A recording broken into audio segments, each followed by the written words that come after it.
Master your life with these 11 Stoic strategies. Picture this. You wake up feeling motivated, determined to have a productive day. But before you even get a chance to breathe, your phone buzzes, a work email, urgent demands, notifications flooding in. You barely have time to process it before rushing out the door. Traffic is brutal. Someone cuts you off, and your frustration builds. At work, your boss drops last-minute tasks on you. By the time you get home, you're mentally drained, emotionally exhausted, and wondering, why does life feel so out of control? Now, imagine this instead. No matter what happens, stress, criticism, financial struggles, even heartbreak, you remain calm, clear-headed, and unshaken. Like a mountain standing firm against the storm. Nothing phases you. No amount of chaos, negativity, or external pressure can shake your foundation. That's not a fantasy. That's Stoicism. And today, you're going to learn how to apply it to your life. The answers to handling life's chaos aren't found in quick-fix self-help hacks. They've existed for thousands of years, practiced by some of the greatest minds in history. Philosophers like Marcus Aurelius, Epictetus, and Seneca lived through war, betrayal, political turmoil, and personal hardship. Yet, they never lost control of themselves. Why? Because they mastered the art of control, not over the world, but over their own minds, emotions, and actions. And if they could do it without modern psychology, self-improvement books, or social media influencers, so can you. The world today is filled with distractions, endless notifications, opinions from people who don't matter, stress from work, relationships, and finances. Stoicism helps you cut through the noise, gain clarity, and focus on what truly matters. It's not just a philosophy, it's a toolkit for life. You might be wondering, okay, but how does this help me? Here's the truth. Stoicism is a mental operating system. It helps you stop wasting energy on things beyond your control. It strengthens relationships by teaching you how to set boundaries, handle rejection, and develop emotional intelligence. Most importantly, it gives you purpose, so you stop drifting through life and start living with intention. Every successful leader, athlete, and entrepreneur applies Stoic principles, whether they realize it or not. It's time for you to do the same. But here's the catch. Each strategy in this video builds on the last. If you skip one, you might miss a lesson that completely changes the way you handle stress, challenges, and life itself. Before we dive in, I need you to do one simple favor. If you're serious about mastering your mindset, take a second to like this video. It helps more people discover the power of Stoicism and spreads these life-changing ideas. Subscribe if you're ready to take control of your life. And drop a comment below with the biggest challenge you're facing right now, because we're building a community that supports and strengthens each other. All right, let's get into it. Strategy number 1 starts now. Strategy 1. Own your priorities before life owns you. Let me ask you something. Who is in control of your life right now? Is it you, or is it your job, your responsibilities, and the endless demands of other people? Most people wake up and immediately start reacting to notifications, to emails, to obligations that pull them in 100 different directions. They rush through the day exhausted, handling one crisis after another, constantly putting out fires. And by the time the day ends, they have nothing left for themselves. No energy, no clarity, no sense of direction. That's what happens when you don't take control of your priorities. But here's the truth. If you don't take charge of your life, someone else will. Your boss, your clients, your social circle, the demands of the world. And if you let them dictate your time and energy, you will always be playing defense instead of offense. You are not here to just get through the day. You are here to lead your own life, And that starts with one fundamental shift: making yourself your first priority. The three-level priority system. Lead your life with intention. To truly own your time, energy, and focus, you need a structured system to make sure you're taking care of the things that matter before distractions take over. That's where the three-level priority system comes in. It helps you build a solid foundation so that every decision you make supports your growth, not just survival. Level 1. Physical leadership. Your body is the command center. Your body is the foundation of your ability to function at a high level. Without energy, everything else collapses. Your focus, your discipline, your ability to handle stress. That's why you must treat yourself like an elite operator. Sleep like it's a non-negotiable mission. Without rest, your brain and body can't perform. Fuel yourself like a warrior, not a scavenger. Eat food that sustains your energy instead of wrecking it. Move daily, even if it's just 10 minutes. A strong body creates a strong mind. Want proof? Look at any high performer, CEOs, athletes, military leaders. They don't let their physical state fall apart because they know their body is their power source. Level 2. Mental leadership. Sharpen your focus. Most people go through life with a cluttered, distracted, and unfocused mind. If you don't train your brain, the world will fill it with nonsense, social media distractions, negativity, useless debates. To reclaim your mental clarity, start your day in silence. Before reaching for your phone, take 5 minutes to breathe, reflect, or journal. Read and learn daily. Your knowledge shapes the way you think. If you're not feeding your mind with wisdom, you're filling it with noise. Protect your attention. Block distractions. Say no to things that don't serve your goals, and train your mind to focus deeply on what matters. Your mind is your most valuable asset. Treat it like one. Level 3. Purpose leadership. Align actions with values. This is where most people fail. They say they value growth, relationships, and success, but their daily actions tell a different story. If you don't consciously design your life, you'll drift into whatever is easiest, wasting hours on distractions, saying yes to things you don't care about, and feeling unfulfilled. Take control by asking, are my actions aligned with my values? If you say personal growth is important, are you actually investing in learning? If you say relationships matter, are you prioritizing them over distractions? Am I living with purpose or just reacting? Most people live by accident. Leaders live by design. What am I choosing today? Every action is a vote for the person you want to become. The key habit, the 5-minute morning alignment. Here's how you start. Take 5 minutes every morning to align yourself. Before you react to the world, before you check your phone, emails, or notifications, pause, stretch, breathe deeply, set an intention for the day. Decide what truly matters before distractions decide for you. This one small act reminds you that you are in charge of how your day unfolds. It's not about how busy you are, it's about how intentionally you move through the day. Final thought. Choose to lead your life. Every day, you have a choice. You can either take control of your life or let life control you. You can either lead or be led. You are not a passenger. You are the driver. Make yourself a priority. If you don't, life will make you an afterthought. Now, let's move on to strategy number 2. Strategy 2. Build a presence that commands respect.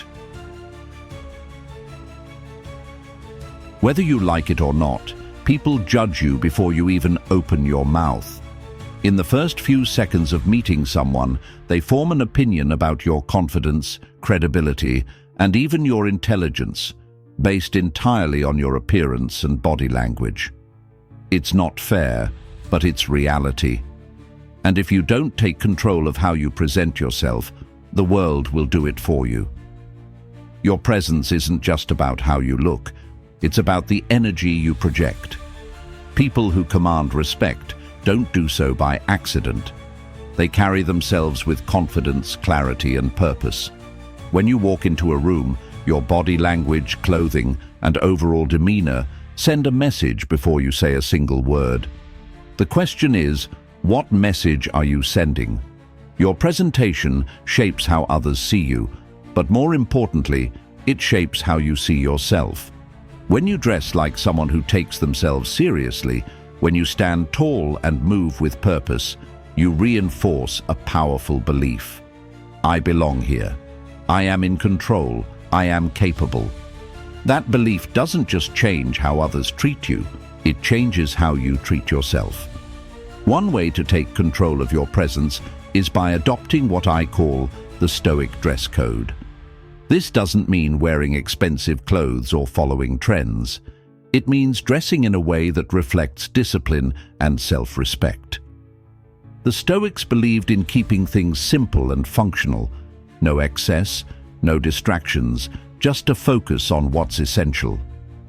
Your clothing should feel authentic to who you are, but also be intentional. Choose clothes that fit well, are clean and well maintained, and make you feel put together. When you put in effort, even in small ways, you show yourself and the world that you care about how you show up. But presence isn't just about clothing. It's about body language and non-verbal cues.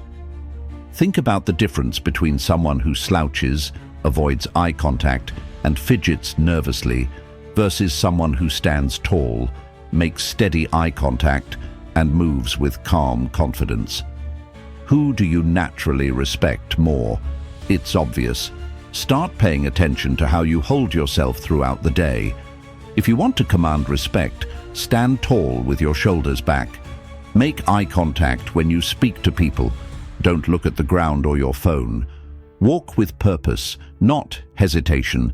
Even the way you shake hands, the way you nod when listening, the way you enter a room, all of it signals confidence or uncertainty. You don't have to say a word, and yet you're communicating everything. Here's the key takeaway. How you carry yourself shapes how the world treats you. If you act like someone who is uncertain, hesitant, or indifferent, that's exactly how people will respond to you. But if you present yourself with confidence, discipline, and clarity, people will naturally respect you more. You don't need to be the loudest person in the room to be noticed. You just need to carry yourself like someone worth noticing. Now, let's move on to strategy number 3. Strategy 3. Harness the science of smiling. Your emotions dictate your actions, but what if you could flip the script? What if, instead of letting your emotions control you, you controlled them, starting with something as simple as a smile? Most people think of smiling as just a reaction to happiness, but science proves it works the other way too. Smiling, even when you don't feel like it, can lower stress, shift your mood, and change how people respond to you. It's not just a social habit. It's a tactical psychological tool. Picture this. A police officer walks into a tense negotiation. The people in the room are on edge, distrust thick in the air. If he enters with a stiff posture and a hard stare, the tension only rises. But if he maintains steady eye contact, a controlled demeanor, and a slight confident smile, the energy shifts. People ease up. They listen more. A single expression reshapes the entire atmosphere. Now, apply this to your daily life. Think about the last time you walked into a room full of strangers. If you entered with a neutral or tense expression, people probably mirrored that back at you. Conversations felt colder. Interactions were more formal. Now imagine stepping into that same room with a genuine, relaxed smile. The energy shifts instantly. People seem more open, more engaged. They make eye contact. They nod. They smile back. Why? Because your body language dictates not just your own emotions, but also the emotions of those around you. Try this for a day. Every time you enter a room, whether it's a meeting, a social gathering, or even just walking into a store, smile naturally and observe the reaction. Pay attention to how people's expressions soften, how their body language becomes more open, how they greet you more warmly, and how they mirror your energy. This isn't just social courtesy, it's psychology in action. People are wired to reflect the energy you bring. A smile signals confidence, warmth, and control. Smiling isn't just about influencing others, it's about mastering yourself. Neurologists have proven that when you smile, your brain releases dopamine, serotonin, and endorphins, the same chemicals responsible for happiness and stress reduction. Even if you're feeling overwhelmed, anxious, or frustrated, forcing a slight smile can trick your brain into shifting your emotional state. It's not fake, it's strategic. Imagine a high-pressure business negotiation. The client across from you is skeptical, guarded, and unwilling to budge. If you match their tension, leaning in aggressively, jaw clenched, you've already lost ground. But if you maintain steady eye contact, a calm voice, and a slight, controlled smile, you shift the dynamic. You project composure and confidence without saying a word. Now, apply this to an argument with a loved one. Two people escalate, voices raised, expressions hardening. The conflict spirals. But what happens if you pause, breathe, and smile slightly? Not sarcastically, not dismissively, but calmly and knowingly. The energy shifts. That small act signals that you are steady under pressure, not emotionally reactive. And that makes you the one in control. You don't have to feel good to start smiling. Start smiling, and you'll start feeling good. Use it strategically to shift your own mindset, to reshape a conversation, to create a presence that commands respect. It's a small action with massive impact, one that puts you in control of both your emotions and the energy around you. Now, let's move on to Strategy 4. Strategy 4. Set boundaries. Like a Stoic. Every day you are faced with demands, requests for your time, emotional energy, and attention. Some of these are necessary and meaningful, but many are simply distractions, obligations you feel pressured to accept, or interactions that leave you drained rather than fulfilled. The truth is, if you don't set boundaries, life will set them for you, and usually not in a way that benefits you. Negative influences, whether they come from people, social media, or even your own habits, can slowly chip away at your energy and focus. The more you allow distractions and toxic interactions to take over, the less control you have over your own life. Learning to say no without guilt is one of the most powerful skills you can develop. It's not about shutting people out. It's about choosing where your energy goes. One way to do this effectively is by practicing the Stoic pause. The next time someone asks for your time, money, or emotional investment, don't answer immediately. Instead, take 3 seconds and ask yourself, does this serve my values? Does this align with what I want for my life? If the answer is no, then the decision is simple. You set a boundary. This pause helps you avoid impulsive agreements and emotional reactions that lead to unnecessary stress. A simple response like, I can't commit to that right now, or that doesn't work for me, is enough. You don't owe anyone an elaborate excuse. The next step is to take the energy audit. Sit down and list out the top 3 things that drain your energy the most. These could be people who constantly complain and bring negativity into your life, habits that waste time, or commitments that no longer serve you. Once you identify them, create non-negotiable boundaries around them. This could mean limiting contact with certain people, reducing time spent on distractions like social media, or cutting out activities that don't align with your goals. The goal isn't isolation, it's optimization. Most people struggle with boundaries because they fear disappointing others. But here's what Stoicism teaches. You can't control how others react. You can only control your actions. If someone gets upset because you prioritize your well-being, that's their problem, not yours. The more you reinforce your boundaries, the more people will begin to respect them. And most importantly, you'll respect yourself more. The key takeaway is this: boundaries aren't walls, they're filters for a better life. They help you separate what truly matters from what drains you. They allow you to spend time with people who uplift you, engage in work that fulfills you, and maintain mental clarity instead of constant exhaustion. Setting boundaries isn't about rejecting others, it's about choosing yourself. The more you refine this skill, the more control you gain over your time, your energy, and your life. Now, let's move on to strategy number 5. Strategy 5.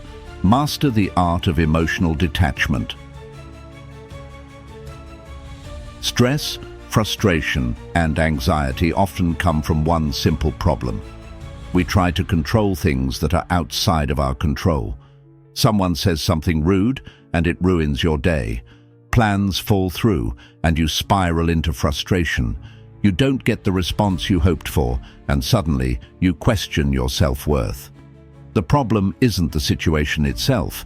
It's how much power you give to things you were never meant to control in the first place. The key to emotional mastery is learning to detach from external expectations and focus only on what you can control. The Stoics called this the dichotomy of control, the ability to recognize the difference between what is within your power and what is not. When you develop this mindset, you stop wasting energy on things that don't serve you, and you start directing your focus toward the actions that actually make a difference. A simple way to apply this philosophy is by using the control compass. Anytime you feel frustrated, overwhelmed, or triggered, ask yourself, which category does this problem fall into? Direct control. These are things that are entirely up to you. Your actions, your words, your habits, your mindset. If something falls into this category, take action. Indirect control. These are things you can influence but not fully control, such as other people's opinions, work opportunities, or group decisions. If something falls into this category, do your best, but don't get emotionally attached to the outcome. No control. These are things completely outside of your power: the past, the weather, other people's actions, or random events. If something falls into this category, the only logical response is to accept and let go. Most people suffer because they get stuck in the second and third categories, trying to control other people, worrying about what might happen, or obsessing over things they cannot change. But the more you train yourself to focus only on what's in your direct control, the more peace and clarity you gain. One of the most powerful techniques for emotional detachment is the reframing technique. When you feel yourself getting worked up about something, ask yourself, will this matter in 6 months? If the answer is no, then it's not worth your time, stress, or energy. Think about all the small frustrations that once consumed you, but now seem irrelevant. Most things that upset us in the moment turn out to be insignificant in the long run. When you develop this perspective, you stop reacting emotionally to every inconvenience, and you start responding with logic and clarity. Here's the key takeaway. Focus only on what you can control. Every time you waste energy on things outside of your control, you give away your power. But when you learn to detach from external expectations and direct your focus inward, you become unshakable. You stop reacting emotionally, and instead, you take intentional, disciplined action. Mastering emotional detachment isn't about ignoring emotions. It's about using them strategically. You feel things, but you don't let them dictate your life. And when you do that, you gain a level of self-mastery that few people ever achieve. Now, let's move on to strategy number 6. Strategy 6. Strengthen your mind with discomfort. Most people spend their lives avoiding discomfort. They seek convenience, security, and ease, believing that comfort equals happiness. But here's the harsh truth. Comfort zones lead to stagnation. The more you protect yourself from struggle, the weaker you become. When life eventually throws challenges your way, and it will, you'll lack the mental and physical strength to handle them. The reality of avoiding discomfort. Imagine two people. One avoids hardship at all costs, choosing the easiest path every time. They stay in a safe but unfulfilling job, avoid confrontation, and numb stress with distractions. The other deliberately pushes themselves into discomfort, training their mind and body for adversity. They take risks, face rejection, and challenge themselves daily. Now, imagine both of them lose their job unexpectedly. The first person panics. They've never had to deal with real struggle, and now they're overwhelmed, uncertain, and desperate. The second person. They've trained for this moment. They stay composed, adapt, and move forward with confidence. That's the difference between someone who embraces discomfort and someone who avoids it. How the Stoics used discomfort as a weapon. The Stoics understood this deeply. They deliberately exposed themselves to discomfort, not because they enjoyed suffering, but because they knew discomfort is the path to strength. They would fast, endure the cold, sleep on the floor, or go without luxuries, not because they had to, but because it hardened their resilience and prepared them for adversity. They called it premeditatio malorum, the practice of mentally and physically preparing for hardships before they happen. Today, most people do the opposite. They avoid difficulty at all costs. They order food instead of cooking, scroll endlessly instead of thinking, and dodge difficult conversations instead of facing them. But avoiding discomfort doesn't remove hardship from life. It just makes you unprepared for it. If you want to become stronger, sharper, and more disciplined, you must seek out discomfort on purpose. The hard thing rule, your daily training ground. One of the best ways to build resilience is through the hard thing rule. Every single day, do one thing that is difficult, uncomfortable, or inconvenient. This could be taking a cold shower instead of a warm one, pushing yourself through a tough workout when you don't feel like it, speaking up in a meeting when you usually stay silent, waking up 30 minutes earlier to work on a personal goal. These might seem small, but the goal isn't to torture yourself. It's to train your mind to stop running from discomfort. High-risk scenarios, how discomfort prepares you for crisis. The real test of your resilience doesn't come during controlled challenges. It comes when life throws the unexpected at you. Imagine you find yourself in a high-pressure, high-stakes situation. A financial crash wipes out your savings. If you've never trained your mind to handle discomfort, you break down in fear and panic. If you've conditioned yourself to stay calm under stress, you adapt, strategize, and rebuild. A serious injury or health crisis disrupts your life. If you've always chosen ease, you'll feel helpless. If you've built mental and physical strength through voluntary discomfort, you'll face it head-on with resilience.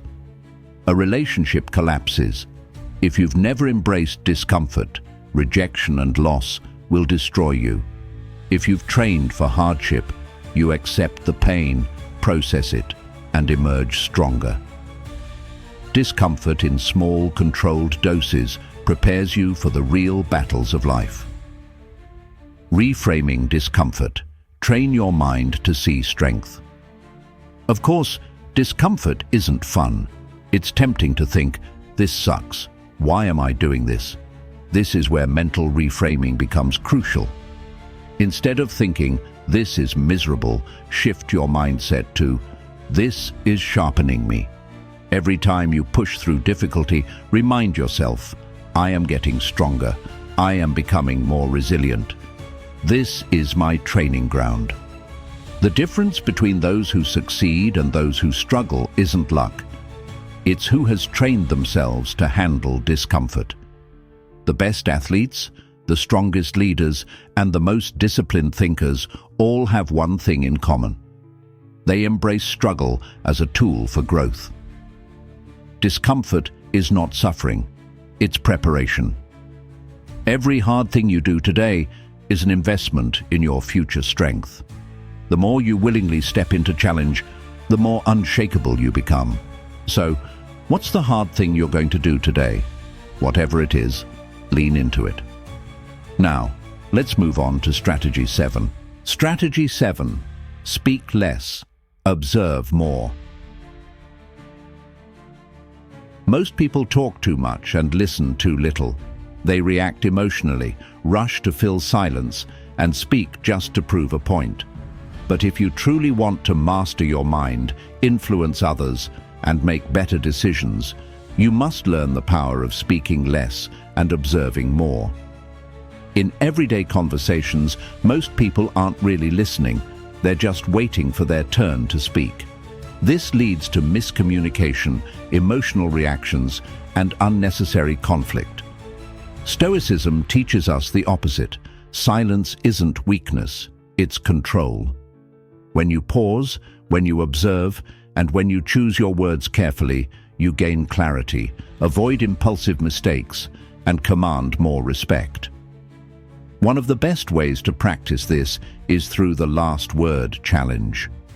The next time you find yourself in a disagreement, resist the urge to jump in and defend yourself immediately. Instead, let the other person speak first, listen fully, and wait until they've said everything they need to say. Then, pause before responding.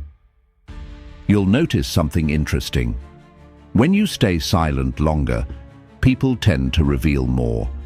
They feel heard, their emotions settle, and sometimes they even resolve the conflict themselves.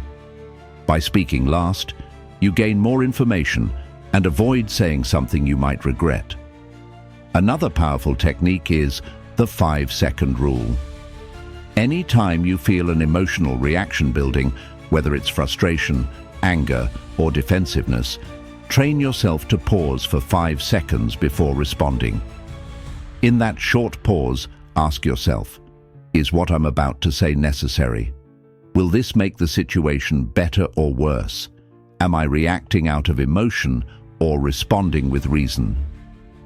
Those 5 seconds can be the difference between strength and regret. Most of the time, when we react emotionally, we later wish we had stayed quiet. When you master this pause, you gain the ability to choose your response instead of being controlled by your emotions. The key takeaway is this: silence isn't weakness, it's control. The less you react, the more power you hold. When you speak, do so with purpose. And when you stay silent, do so with confidence. The world respects those who don't waste words. So next time you feel the urge to jump in, to react, or to dominate a conversation, pause, observe, let silence do its work. You'll be surprised how much more you learn, how much more respect you gain, and how much more control you have over your own mind. Now, let's move on to strategy number 8. Strategy 8. Find humor in the absurdity of life. Life is full of absurdities, unexpected inconveniences, awkward situations, and unpredictable setbacks. Most people respond by getting frustrated, overanalyzing, or letting stress take over. But the Stoics had a different approach. Instead of resisting life's unpredictability, they learned to laugh at it. Taking yourself too seriously is a trap. It makes you rigid, anxious, and overly reactive. But when you can find humor in life's chaos, you gain a powerful advantage. Humor is a Stoic superpower. It disarms negativity, diffuses tension, and gives you perspective. More importantly, it keeps your mind flexible and resilient. One way to practice this is through the Seneca method. Seneca, one of the great Stoic philosophers, believed that much of our suffering comes from how we interpret events, not the events themselves. So, when something annoys you, instead of getting angry, describe the situation in a ridiculously exaggerated way. For example, imagine you're stuck in traffic, late for an important meeting. Instead of fuming, say to yourself, "Ah, yes. Of course, the gods have conspired against me today, summoning every car in the city to form a personal obstacle course. Clearly, this is a test of my patience, designed by the universe just for me." Or if you spill coffee on your white shirt before a big event, "Well, this is fantastic. Now I look like a battle-worn warrior who has survived an epic clash with the coffee gods, a true mark of honor." By framing your situation in a humorous way, you immediately change your perspective. You're no longer the victim, you're the observer, watching the absurdity of life unfold. Another powerful mindset shift is memento ridere, remember to laugh. Just like the Stoic concept, memento mori reminds us that life is short, memento ridere reminds us that even in the worst moments, there's something laughable. Think back to an embarrassing or frustrating moment from years ago. At the time, it felt like a disaster, but now, it's probably a funny story. The lesson: most of what frustrates us today will be laughable in the future, so why not laugh now? The key takeaway is this: humor turns frustration into wisdom. When you can laugh at life's absurdities, you stop being controlled by them. You become lighter, stronger, and more adaptable. And most importantly, you remind yourself that no matter how serious life seems, it's still meant to be enjoyed. So the next time life throws something ridiculous at you, smile, shake your head, and say, "Ah, the absurdity of it all." Because in the end, the ability to laugh is the ability to stay in control. Now, let's move on to strategy number 9. Strategy 9, elevate your daily habits. Your life is not shaped by big dramatic moments. It's shaped by the small habits you repeat every day. The way you spend your mornings, the routines you follow, the actions you take without thinking. These habits dictate your energy, mindset, and long-term success. The problem is that most people go through life on autopilot, repeating habits that don't serve them. Scrolling endlessly on social media, hitting snooze instead of waking up with intention, reacting emotionally instead of responding with discipline. Over time, these small actions compound, and before you know it, your days, weeks, and years are dictated by unconscious behaviors. The good news? You can reprogram yourself. By installing small but powerful habits, what I call Stoic micro-habits, you can gradually transform your mindset, discipline, and overall life trajectory. The key isn't to make huge, overwhelming changes overnight. Instead, focus on making small adjustments that naturally fit into your daily routine. One way to do this is through habit stacking. Instead of trying to force new behaviors, attach them to habits you already do. This makes new habits easier to adopt because they become part of an existing routine. For example, while brushing your teeth, practice mindfulness. Focus on your breath and clear your mind. While drinking your morning coffee, review your goals for the day. Before checking your phone in the morning, take one deep breath and set an intention. After finishing a workout, spend 2 minutes in gratitude. By attaching new habits to something you already do, you eliminate resistance and make self-improvement effortless. But it's not just about adding good habits, it's about removing the bad ones. This is where mental spring cleaning comes in. Every week, take a moment to identify one pointless or negative habit that's holding you back. It could be checking social media the moment you wake up, complaining about things you can't control, procrastinating important tasks. Once you've identified it, make one small change to disrupt that pattern. It doesn't have to be drastic, just enough to weaken the habit's grip on you.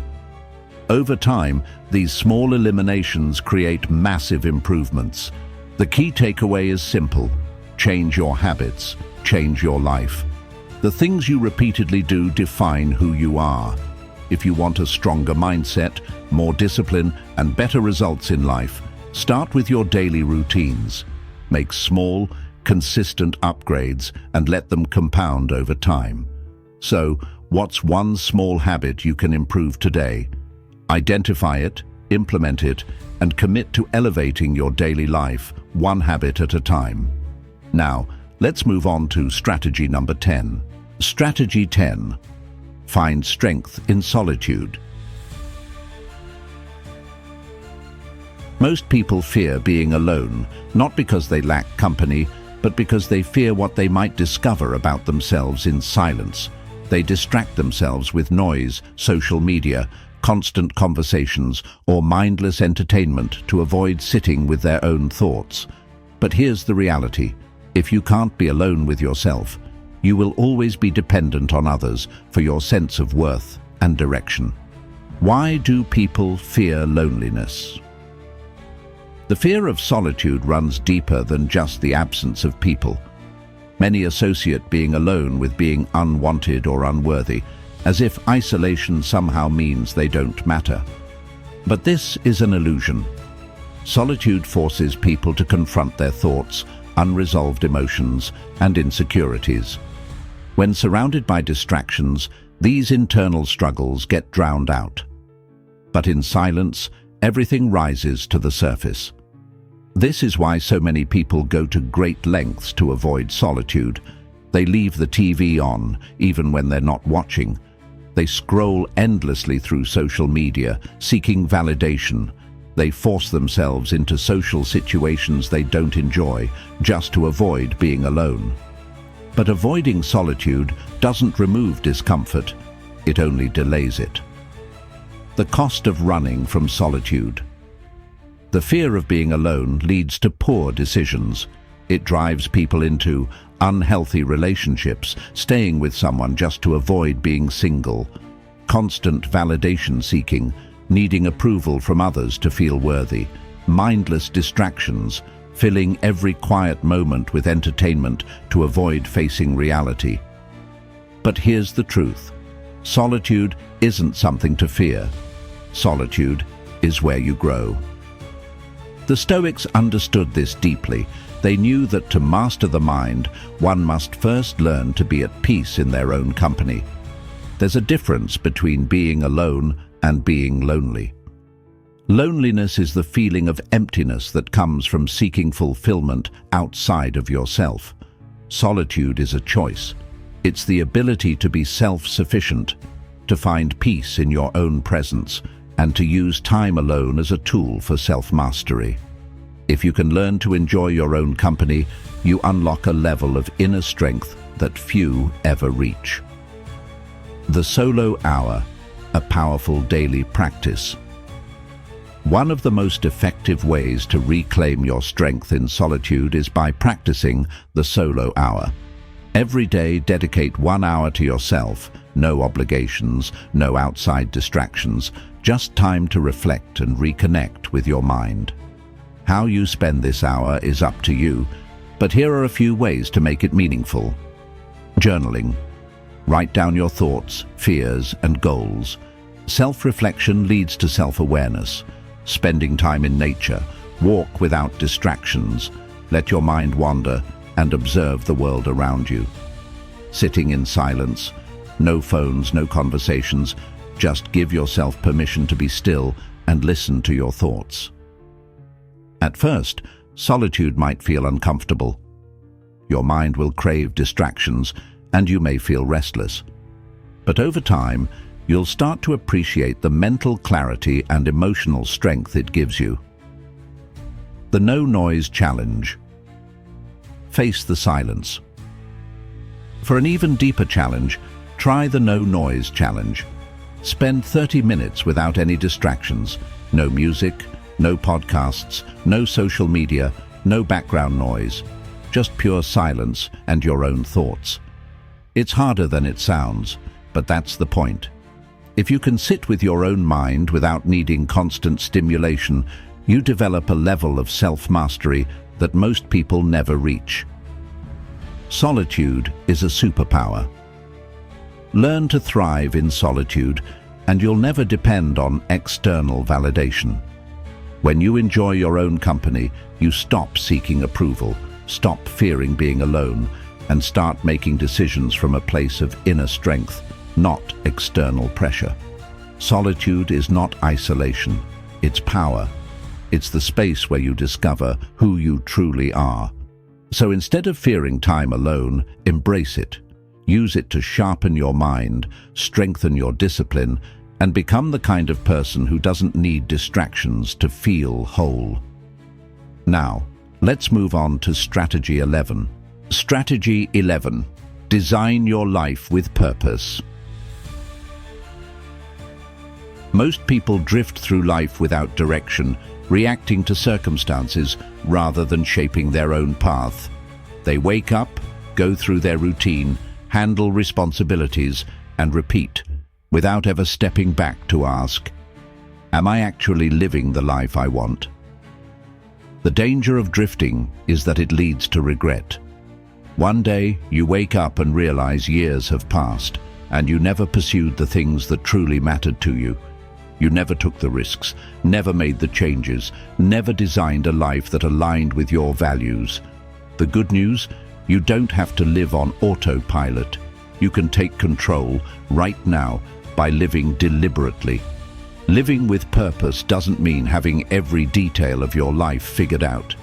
It means making intentional choices rather than simply going with the flow. It means ensuring that your daily actions align with your long-term vision. The Stoics believed that a meaningful life isn't something you find, it's something you build through disciplined action and clear thinking. A powerful way to start is by using the reverse time machine technique. Instead of asking, what do I want right now? Ask, what would my future self want me to do today? Imagine yourself 10 years from now. What advice would they give you? What decisions do they wish you had made earlier? What risks do they wish you had taken? If you're stuck in a job you don't love, your future self might say, stop waiting. Start building the skills to transition into something better. If you've been putting off your health, your future self might say, you should have started exercising sooner. If you've neglected important relationships, your future self might say, make time for the people who matter before it's too late. This shift in perspective helps you cut through short-term distractions and focus on what actually leads to a fulfilling life. But what about daily decisions? Not everything in life requires deep introspection. This is where the one-year rule comes in. When faced with a difficult choice or stressful situation, ask yourself, will this matter in 1 year? If the answer is yes, give it your full attention. If the answer is no, let it go. It's not worth your energy. Most things that stress us out today will be completely irrelevant in the near future. The rude comment from a coworker, forgotten. The awkward conversation, meaningless. The minor setback, just a footnote in your story. By filtering your focus through the one-year rule, you eliminate unnecessary stress and free up your mind for what truly matters. The key takeaway is this: life isn't found, it's built. Every decision, every habit, every small step you take is shaping the life you'll live in the future. If you're not intentional, you'll drift.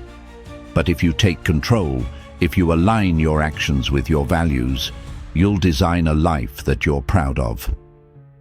So, what's one decision you can make today that your future self will thank you for? Think about it, then take action, because your life is being built one choice at a time. That wraps up our 11 Stoic strategies to level up your life. If you found these principles valuable, be sure to like, subscribe, and drop a comment on which strategy you're going to apply first. And if you're serious about mastering your mindset, check out the next video on the screen. It'll take you even deeper into your Stoic journey. Stay strong, stay grounded, and keep moving forward. These 11 Stoic strategies are your blueprint to living unshaken. They aren't just ideas, they're tools. When applied consistently, they will reshape the way you think, act, and respond to life's challenges. Whether it's mastering emotional detachment, setting boundaries, or embracing discomfort, each strategy serves a purpose: to make you stronger, more disciplined, and more in control of your own life. But knowledge alone doesn't create change. Action does. So now, I want to hear from you. Which one of these strategies will you start applying today? Will you practice the 5-second pause before reacting? Will you spend an hour in solitude to strengthen your mind? Will you start eliminating distractions and elevating your daily habits? Drop a comment below and commit to the first step. And remember, growth is a journey, not a destination. If you're serious about mastering your mindset and becoming unshakable, check out the next video on insert related topic. It will take you even deeper into the Stoic principles that will transform the way you live. If this video brought you value, hit like, subscribe, and share it with someone who needs to hear this. Let's build a community of thinkers, warriors, and leaders who take control of their own lives. Stay strong, stay grounded, and keep moving forward.